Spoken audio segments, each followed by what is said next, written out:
Salam jumpa dengan Steven, sahabat MNM. Di kesempatan kali ini kita akan membahas tentang faktor kecocokan primer. Sebelum memasuki pembahasan topik kali ini, saya berharap para pemirsa telah menyiapkan semua informasi sebagaimana yang telah saya bahas di video sebelumnya tentang faktor kecocokan umum. Sekarang lihat pada kertas yang telah berisi dua kelompok faktor kecocokan. Ada dua kelompok, yaitu subjektif dan objektif. Di kesempatan kali ini, pemirsa perhatikan kriteria pada kelompok subjektif saja. Coba hitung ada berapa kriteria pada kelompok subjektif. Jika sudah dihitung, sekarang pemirsa akan tahu kategori diri sendiri, termasuk enteng jodoh atau berat jodoh. Kalau jumlahnya ada 3 atau lebih, berarti pemirsa termasuk dalam kategori orang yang berat jodoh.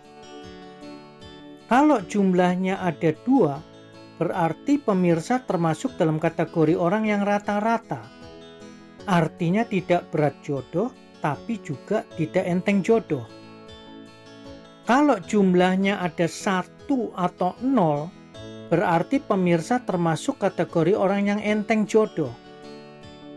Pemirsa yang masuk ke dalam kategori ini tidak perlu mengikuti pengarahan-pengarahan yang selanjutnya di video ini, tetapi bisa langsung mengikuti video dengan topik faktor kecocokan sekunder. Karena pemirsa sudah berada di jalur yang sudah pernah saya bahas di video sebelumnya tentang cara menjadi enteng jodoh. Untuk yang masuk kategori berat jodoh dan rata-rata, selanjutnya saya akan memberitahu bagaimana caranya agar dapat menjadi orang yang lebih enteng jodoh. Mari kita simak caranya. Pertama-tama, pada kelompok subjektif, pelajari semua kriteria-kriteria yang ada dan putuskan mana yang dapat dipindahkan ke kelompok objektif. Sekedar mengingatkan, arti subjektif adalah sesuatu yang berasal dari diri sendiri. Misalnya, agamanya harus sama.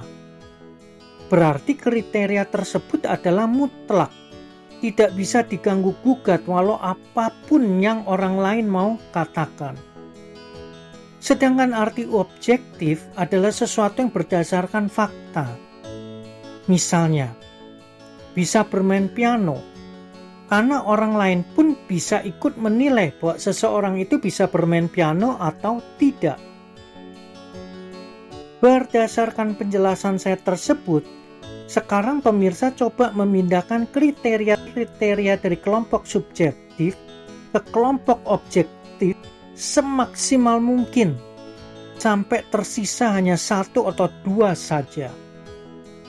Sebagai referensi, kenapa kita melakukan aktivitas ini, pemirsa dapat melihat kembali di video sebelumnya tentang cara menjadi enteng jodoh. Seperti biasanya, pemirsa dipersilakan untuk pause video ini bila mana memerlukan waktu untuk berpikir dan memilah-milah kriteria-kriteria pada kategori subjektif sebelum melanjutkan. 1 atau 2 kriteria yang tersisa pada kelompok subjektif disebutnya faktor kecocokan primer. Maksud primer di sini adalah harus dipenuhi, mutlak atau tidak bisa ditawar-tawar. Artinya, jika pemirsa menemui orang yang dapat memenuhi faktor kecocokan primer, maka orang tersebut adalah orang yang cocok untuk dijadikan pasangan hidup. Demikian pembahasan kali ini. Semoga bermanfaat bagi para pemirsa. Saya Steven, sementara ini mohon diri dan mengucapkan terima kasih. Sampai jumpa.